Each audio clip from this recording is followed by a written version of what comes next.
Hey, Golden Eagles, welcome back to Touchdown Talk with Coach Clint Smith. Coach, how you doing today, brother? I'm doing good. Glad to be here. Glad to be here. That's all right. So I just wanted to, we're starting this new segment. Very super excited for this. Like, kind of got the Hey Coach show, like that Alabama, Rich Rodriguez does and all those, like all the college things. We're going to try it here at the high school. And I think it's going to be really well. So I appreciate you sticking it out with us, hanging in there with us, and I appreciate you going along with this journey with us. Well, we appreciate you guys doing this. This is a lot of fun, and, we're excited to do it. Absolutely. So this week we've got Ohatchee at Ohatchee. Ohatchee plays rough. Y'all been roughing it out at practice back there? Well, they've got a really good football team. They're 4-1. They had a big win over Piedmont last week at Piedmont. They have a different type offense that they run. It's kind of like a fist fight in a phone booth. They just kind of get in there and everybody comes at you. They're big. They're physical. They got some big backs. Their quarterback can throw it well, and so. They're geared to kind of, take the air out of the ball a little bit and run clock and control the game with their offense, but they also have big play capability. So defensively, we got to do a really good job of getting off the field on third down and getting our offense the ball back. And, hopefully we'll be able to do that. Our defense played extremely well last week against Talladega. We just have to do our job and be disciplined in what we do. That's right. Another good week of practice, I assume. I've been seeing y'all out there. Been probably about till 6 o'clock. Y'all been going out there, going at it. Well, it's been a normal week for us. We have a pretty good routine of how we do things each and every week, and so we had a good week, and our guys are excited to get back on the field, and hopefully that'll show Friday night. That's good. I'm looking forward to it. So like we talked about in the Soaring Sports podcast, huge atmosphere for Golden Eagle football. Best it's been in years. I would say the best it's been ever since 2019 when we went to the Super 7 finals and we lost to UMS Wright. It's just huge atmosphere in the stands on Friday night. Is it the same for you on the sidelines? Yeah, it's been a really good, a lot of energy. I think our band and our cheerleaders do a great job of getting everybody excited and during the game, our fans and things like that. Our student section has been really, really good this year, and our guys see that and we see that, and we can feel the energy that you guys help produce, and so we're very thankful for that. And that does play a difference, and whether we're at home or on the road, that plays a part in the game. And so hopefully we'll continue that. We've had great crowds each and every Friday night, and we don't have a very far ride over to Ohatchee, another county school. We don't have a huge rivalry with them because we haven't played a whole lot, but our kids know their kids, they know us, so it's one of those Calhoun County games that you want to win, and for bragging rights, and just to be able to continue moving forward in the season. Yeah. So I got to ask you this. Not a lot of people know this, but Jacksonville high school football team and the band, along with the cheerleaders, does a victory lap around the square after every home game, or after every away game.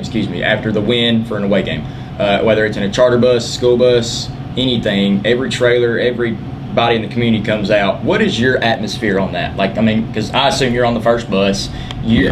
How is that? Well, it's a neat tradition. It's just one of those things that nobody does, and I think it's ours, and we're fortunate to have a city here with a square, with a town square, that we're able to go around, and gives everybody an opportunity to come out and just kind of clap for everybody that's been involved in the game. And so anytime you go around that square, it's been a good night. And so, and like you said, it doesn't matter if we like last week we played it in Talladega, a couple weeks from then we'll play at Mumford. And so if we win the game, we'll bypass the school and we'll come up and we'll go around it, and the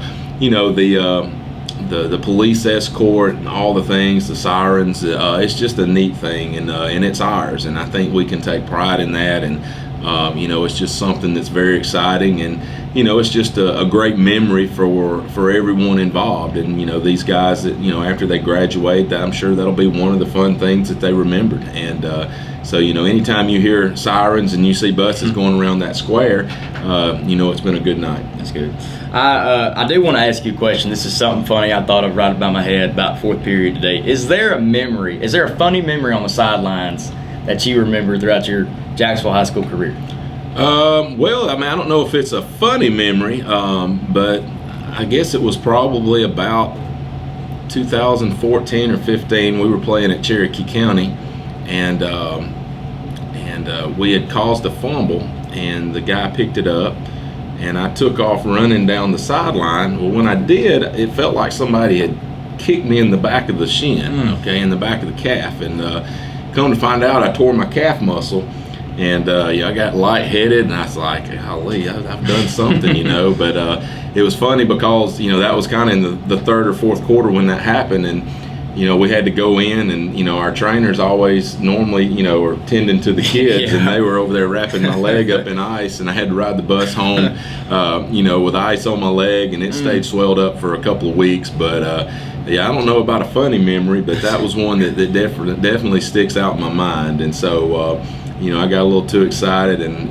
realized real quick that I was a little too old to be moving that fast. So that was that's a memory. But a lot of great memories here, a lot of great wins, some tough losses along the way, a lot of great kids that have come through here that we've had the pleasure to coach. And it's just what makes my day and what makes me the happiest is when former players come back and come in my office and just want to stop by and talk for a little bit, and so that's what's important. That's what I want them to always know, that this is their home and they're always welcome here, and that's always a great thing when somebody comes in and they may have kids of their own now or married or things like that. So just being able to keep up with them and the relationships that's made, and I'm blessed to have an outstanding coaching staff that believes the same way, and just good godly men that want to see kids succeed. And so you've been very fortunate ever since we've been here. It's been 12 years this year. It's been a while, and so but a lot of great memories, a lot of great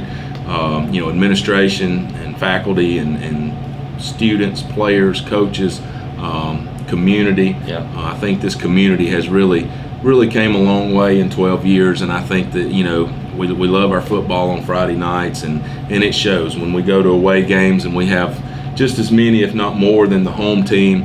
That's a good thing, and so just great support, and it's been a lot of fun. Well, Coach, I appreciate you on this week's episode. But guys, that concludes it with our brand new segment for Golden Eagle Media, Touchdown Talk with Coach Clint Smith. Like I said, my name is Matthew Vanover, and we'll see you next week, guys. Go Eagles.